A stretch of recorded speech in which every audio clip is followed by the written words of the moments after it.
नमस्कार, मैं डाइटिशियन सुषमा सिंह। आज हम जानेंगे कि बीमारी क्यों बढ़ रही है और उसके कारण क्या हैं। हम बीमार क्यों पड़ते हैं? तो उसका कारण है कि शरीर में कोई छोटा मोटा ट्यूमर होगा, गांठ होगा या कहीं ना कहीं ब्लॉकेज होगा। कहीं ना कहीं कुछ चीज़ अटकी है।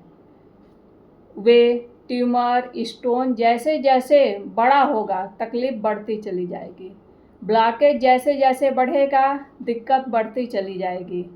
बहुत ही आसान भाषा में समझिए कि ये ट्यूमर, सिस्ट, स्टोन, ब्लॉकेज शरीर बनाता कब है?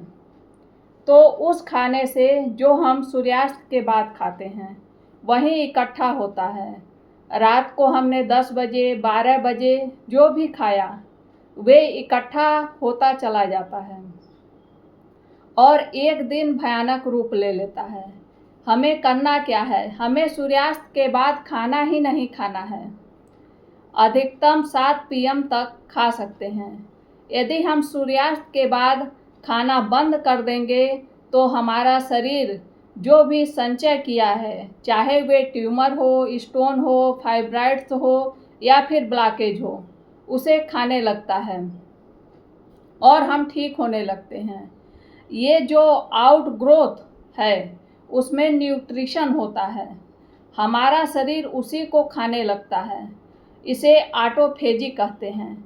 चूँकि हम सूर्यास्त के बाद खाना नहीं खा रहे हैं तो जब हमारे शरीर को भूख लगता है तो वे जो आउटग्रोथ यानी ट्यूमर, सिस्ट, स्टोन, फाइब्रॉइड्स इत्यादि है उसे ही ढूंढ ढूंढ के खाने लगता है। यदि हम ट्यूमर को निकालकर सूक्ष्मदर्शी में जांच करें तो उसमें calcium, magnesium, potassium, minerals, vitamins, carbohydrates, fat, protein यानी कि वे स्टोर हाउस ऑफ न्यूट्रिशन, वे खाना है पूरा। लेकिन शरीर इस खाने को तभी खा पाएगी जब हम सूर्यास्त के बाद कुछ भी न खाएं। इससे क्या होगा कि कुछ भी नया संचित नहीं होगा और जो संचित हुआ है वो तोड़कर हमारा शरीर स्वयं ही खा जाएगा और उसे समाप्त कर देगा। इस तरह से हमारा ये टाइम एज मेडिसिन दवा हमेशा काम करता है, हर बीमारी में काम करता है, यदि कोई कर ले तो। धन्यवाद।